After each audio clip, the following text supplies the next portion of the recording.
தற்போதைய அண்மை செய்தி. நீதிமன்ற உத்தரவுகளை முறையாக பின்பற்றாவிட்டால் இந்து அறநிலையத்துறை ஆணையரை நீக்கம் செய்ய உத்தரவிட நேரிடும் என்று தெரிவிக்கப்பட்டுள்ளது. கோயில் தொடர்பான வழக்கு விசாரணையில் சென்னை உயர்நீதிமன்றம் எச்சரிக்கை விடுத்துள்ளது. அண்மை செய்தியாக பார்த்து வருகிறோம். அறநிலையத்துறை ஆணையரை நீக்க நேரிடும் என்று எச்சரிக்கை விடுக்கப்பட்டுள்ளது. நீதிமன்ற உத்தரவுகளை முறையாக பின்பற்றாவிட்டால் இந்து அறநிலையத்துறை ஆணையரை நீக்கம் செய்ய உத்தரவிட நேரிடும் என்ற எச்சரிக்கை விடுக்கப்பட்டுள்ளது. கூடுதல் தகவல்களை செய்தியாளர் மகேஸ்வரி வழங்க கேட்கலாம். மகேஸ்வரி, முழு விவரங்கள்.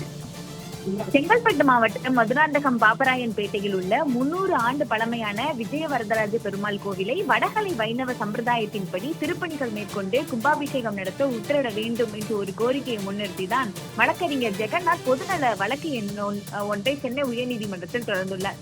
இந்த வழக்கை விசாரித்த சென்னை உயர்நீதிமன்றம் 12 வாரங்களில் உரிய நடவடிக்கை எடுக்க வேண்டும் என கடந்த 2020ஆம் ஆண்டு இந்து சமய அறநிலையத்துறைக்கு உத்தரவிட்டிருந்தார்கள்.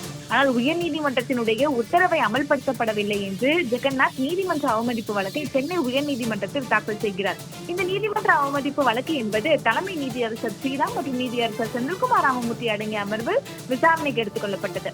அப்போது மிகவும் சிதிலமடைந்துள்ள கோவிலினுடைய உட்பகுதியில் முச்செடிகள் முளைத்து புதர் மண்டி இருப்பதாக மனுதாரர் புகைப்படத்தை தாக்கல் செய்தார். இதனை பார்த்த நீதியரசர்கள் இந்து சமய அறநிலையத்துறை ஆணையர் நேரில் ஆஜராகி அறிக்கை தாக்கல் செய்ய உத்தரவிட்டு இந்த விசாரணையை பிற்பகலுக்கு தள்ளி வைத்திருந்தார்கள். இந்த வழக்கு என்பது மீண்டும் பிற்பகலில் விசாரணைக்கு எடுத்துக் கொள்ளப்பட்டது.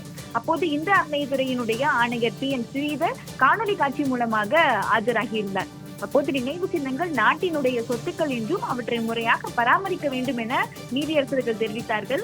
மேலும் கோவில் தொடர்பாக நீதிமன்றம் பிறப்பிக்கக்கூடிய உத்தரவுகளை முறையாக பின்பற்றாவிட்டால் இந்த அறநிலையத்துறையினுடைய ஆணையரை நீக்கம் செய்யும்படி உத்தரவிட நேரிடும் எனவும் இணை ஆணையருக்கு எந்த விதமான பதவி உயர்வும் வழங்கக்கூடாது என உத்தரவு பிறப்பிக்க நேரிடும் என்று எச்சரிக்கை விடுத்தனர்.